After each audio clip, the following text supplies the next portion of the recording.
Okay, so I go down that end of the place there, you know, where the screen is, and noise comes in from outside. I go to the front door here and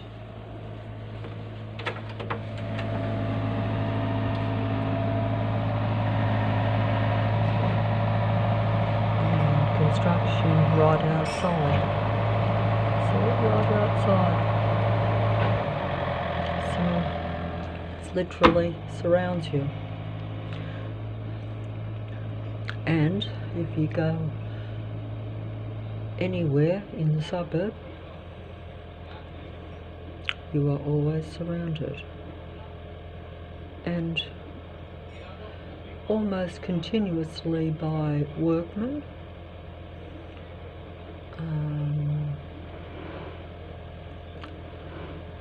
You know, you could literally you know, you couldn't just triple or quadruple or whatever the number of vehicles on the road. You know, it's bumper to bumper, trailing along with you, in synchronicity with you, literally. This is how you know it. And everywhere you look, if you look at any street, and that's not just looking accidentally, it's like wherever you look at every given second, you are surrounded by a traffic matrix.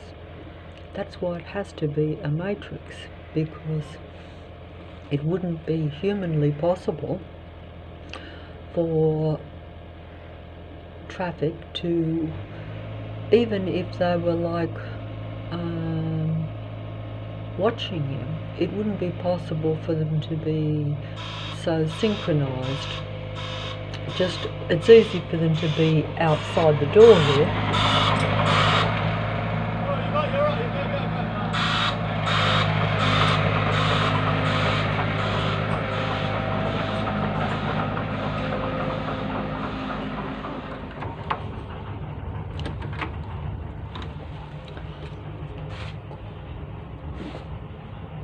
You know, even though it is still,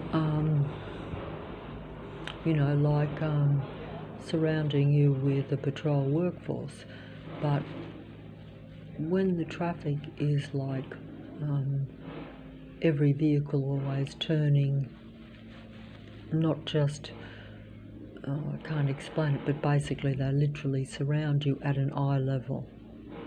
So that means that they're connected to everything you're doing and everything you're looking at, which makes it a transhuman connection.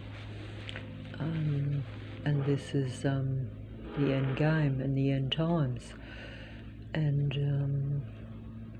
it probably is, it seems unbelievable when it happens to you, because you have no idea that you're living in such a technologically advanced society. You know, what is going on out here, I wonder?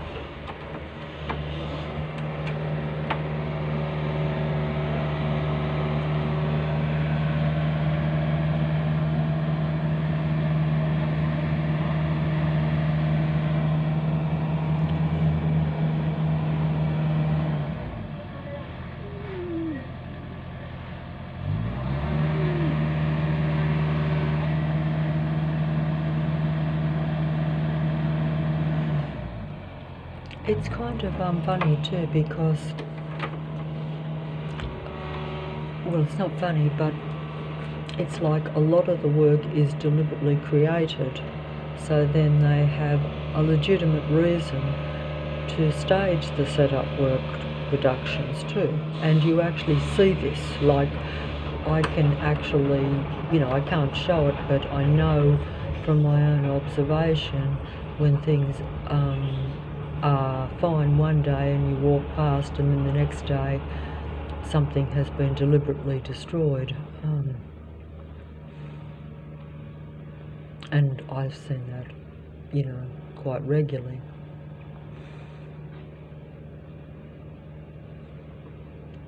And the rest are like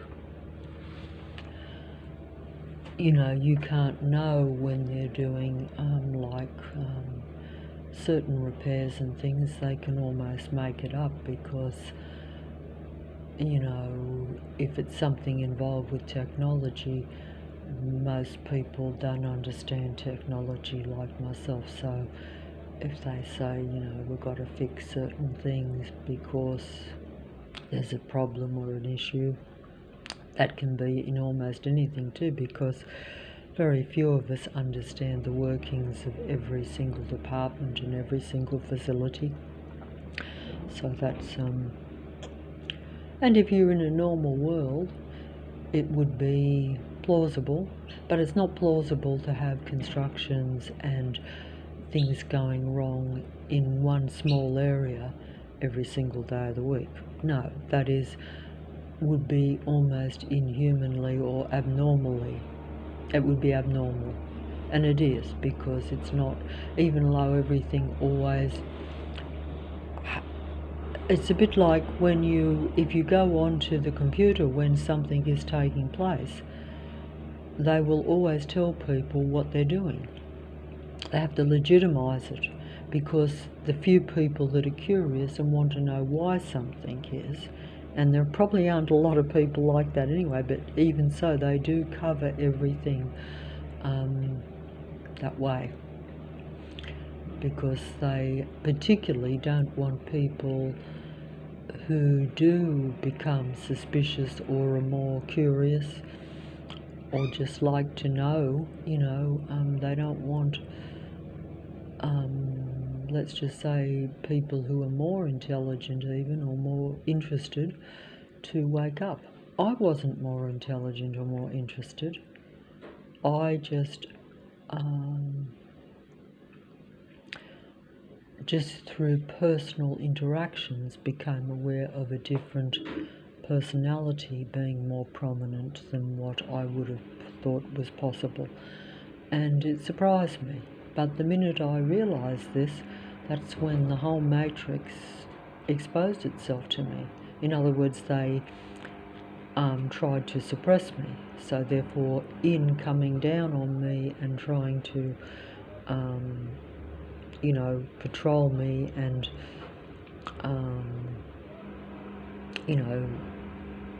literally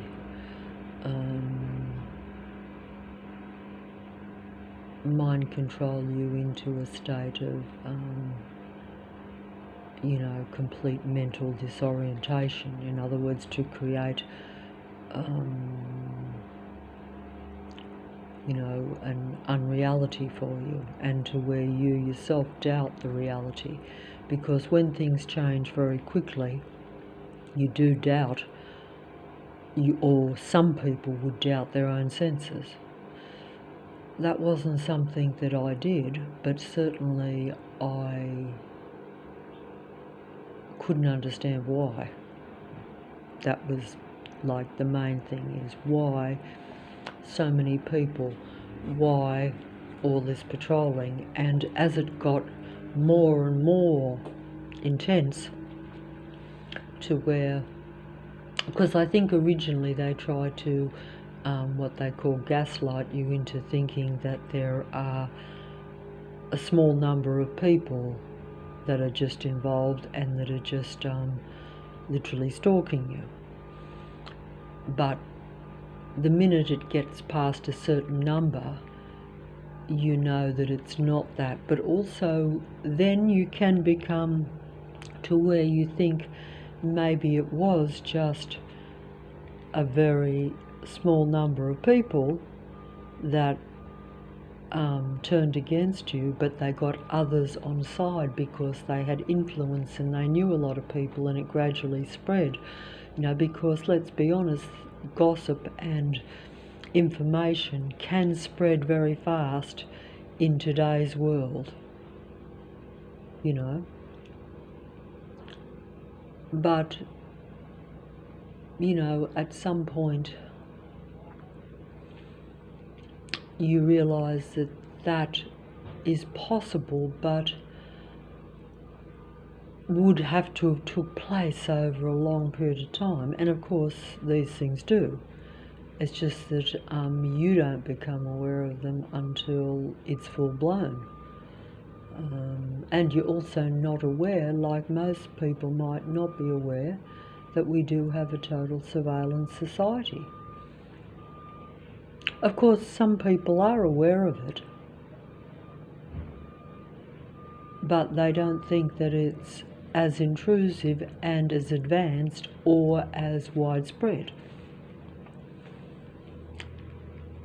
And the rest of the population is part of it in their own communities and groups, where they may or may not be aware that they're also cooperating with other groups and other societies and other communities. But the powers that be do understand the big picture, so they control. As you can imagine, in a city you have lots of different people, lots of different clubs, different organisations, different belief systems, so many different things. But all of those institutions, all of those industries, all of those everything, in other words, I'm trying to use the descriptions of things, but really everything is really controlled by one unified power. And they would have their one belief system, but sometimes belief systems and ideas come under different come under different names and things.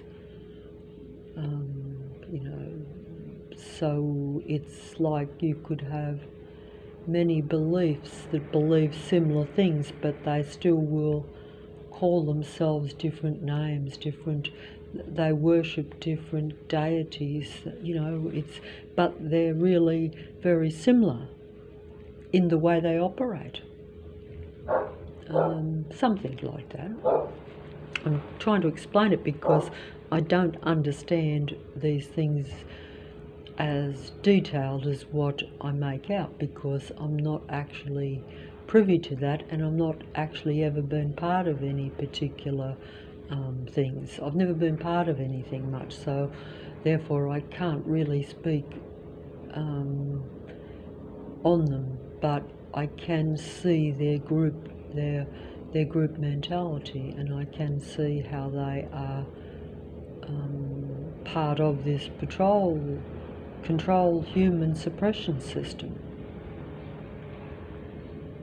Because I see all the different denominations, I see all the different types, I see that it's everyone and everything almost in this particular area where I am, in the suburb of Leichhardt, in the city of Sydney, in the country of Australia. But I believe this is, I'm told, and I believe this is, a situation in most cities, no doubt, and in most well-known countries, I would think. But it would be significant where there's human beings that are not of a technical nature, shall we say. That's I think that's the best way I could look at it, or not of that psychopathy that is very anti-life and anti-human and operates, as we're told, in the death instinct. So if you operate in the death instinct and you're dealing and you see human beings that are of the life instinct, which most human beings are, you wouldn't be a human being if you weren't, even though you can be suppressed and brought down by your environment to such an extent that you're almost operating on the same frequency and vibration as the androids or those humans that are of the psychopathy of the death instinct. So it's like that. That just simply means a psychopath or an artificially intelligent human being versus a natural, normal human being.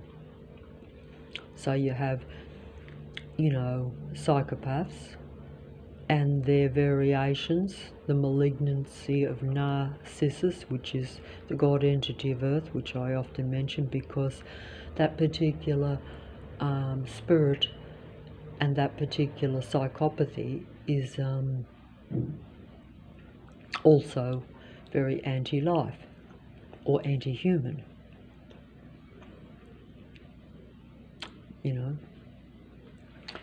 And then, of course, you have totally created, artificially intelligent human beings, which, as you can imagine, they're artificial, so they're not human. They can imitate being perfect humans, which they do, but imitation, is still imitation. In other words, they do say, fake it till you make it. In other words, till you almost believe it. And because they live amongst human beings and basically live their lives through human beings because they watch them and patrol them and study them so intensely, yes, they probably do tend to believe that they are what they're watching all the time. But they would still be incapable of actually feeling those same real feelings, I would think. But, they could still convince themselves that it is real. And don't forget, android beings are programmed with true memories, with false programs put into them so that they do think that they are of human origin or that they're a natural creation, shall we say. That's part of the fail-safe, so that they believe their own deception and their own lies, as they say. And those that were part of my past used to often say some people believe their own lies because that's their projection, where they're telling you that some people believe their own lies and they're not realizing that they're actually projecting their own thoughts and saying, yes, they believe their own lies, because that's their fail-safe. This is how they are able to put it over the human beings, and they're even putting it over themselves. So of course, if you believe your own lies, of course everyone else is going to too, and they don't even think it is a lie, some of them. They probably should know when they're really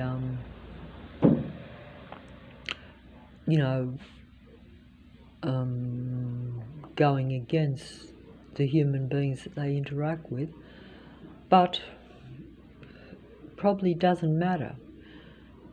It gives them, from what I can see, the ability to keep doing this because they do not believe that they're actually doing the wrong things towards human beings, that they're actually operating in the death instinct and therefore trying to make those that have the life instinct dead.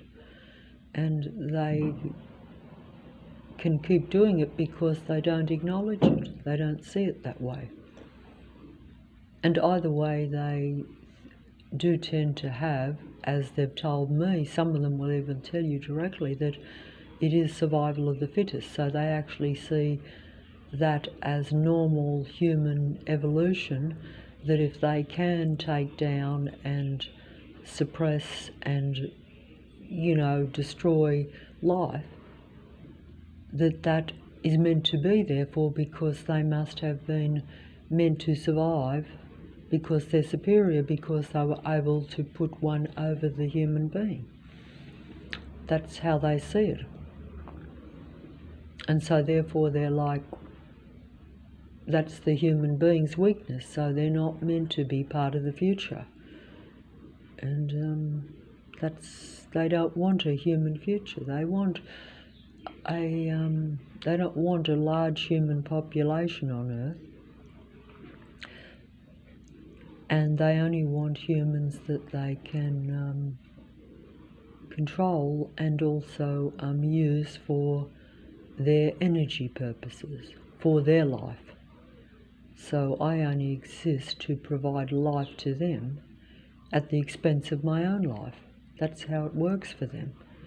And they see themselves as the elite demigods of this futuristic, although it's really present, very present, transhuman, extremely technical matrix world. Okay?